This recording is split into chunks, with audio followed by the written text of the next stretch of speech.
One of the areas that I think people have always found sort of doesn't compare super favourably with the real world is like drive pedals that you get in multi-effects units and digital modelling gear.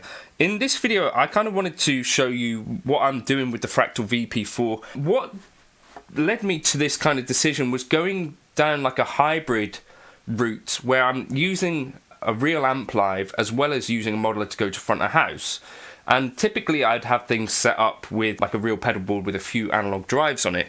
And then I switched for a few in-ears gigs to just having the FM9. I thought, well, how would this work if I then plugged it in front of a real amp? So in this clip here, I'll show you like my FM9 preset, but what I've done is before the amp and cab, split things out to this output and then chuck that in front of the Deluxe Reverb.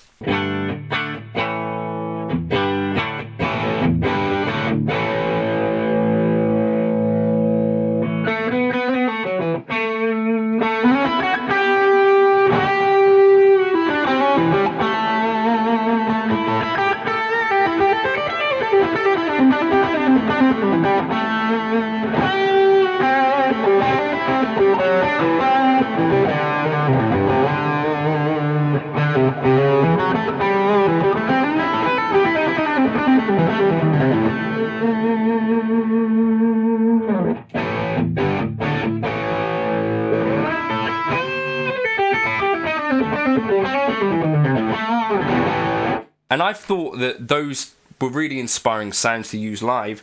Then later in the year, once the Fractal VP4 came out, I actually started using this just as like a little rig by itself to do a modified version of Andy Wood's preset, basically having the halo for the delays, which is assigned to an expression pedal, and then using a Jan Ray and a Zen drive stacked for my lead tones. I had some really enjoyable experiences with that. I wanted to show you in this video like a comparison between the VP4 Zen drive and this actual Zen drive here. Now a little caveat to this, I've tried a couple of Zen drives, so these are the original ones.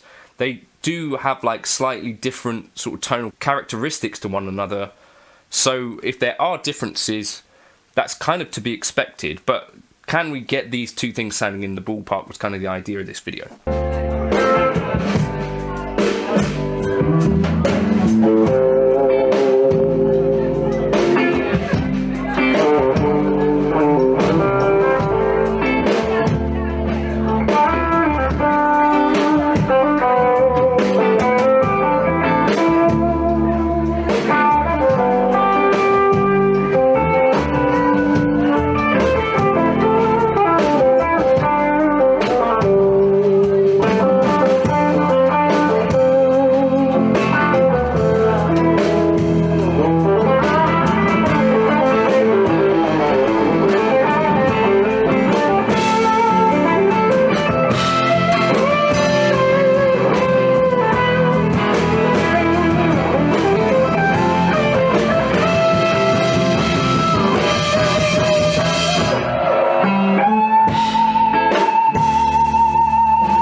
Here I have a real Zen drive, I have a real Deluxe Reverb, and switching between the two, I wanted to see how close I could get it.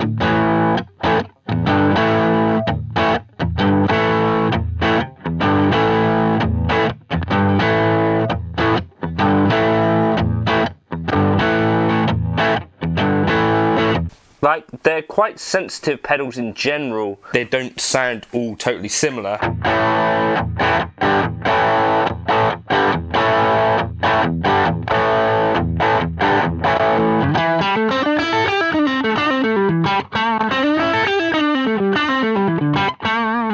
Let's turn the drive up a bit further and turn the voice down. So now we'll take the voice down to halfway. Obviously, like, potentiometers and all this sort of stuff are a bit different.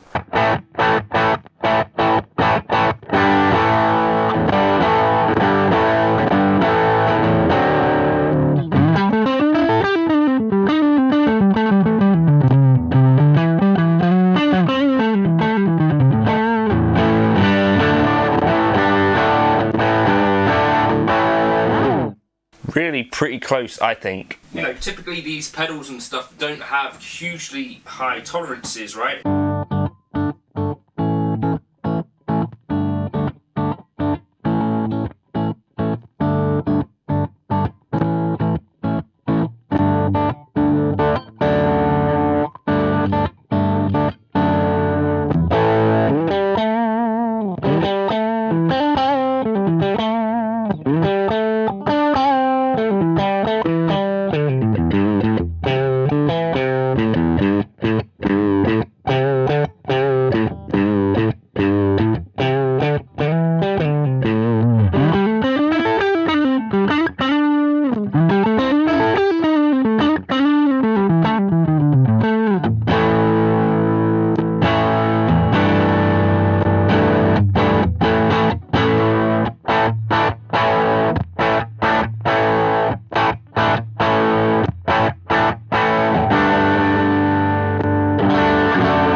I've basically been impressed enough with tones that I can get from the Fractal drives that in general I've kind of concluded that if I had to choose between having real pedals on my board or having some sort of hybrid setup where I have a real amp, then I would go with the hybrid setup where I'm doing like a modeling drive pedals situation rather than having real pedals going into like an entirely modeled rig, if that makes sense. So I've really enjoyed some of the tones that I've got out of these. It's been some of my most inspiring like live tones that I've had, and they're coming from, you know, digital recreated drives, so I'm quite impressed by it. Of course I do make videos for G66, so that's what it is, but in any case I can use whatever I like live, right? And I'm finding that this little thing is actually one of my most inspiring things to use live at the moment.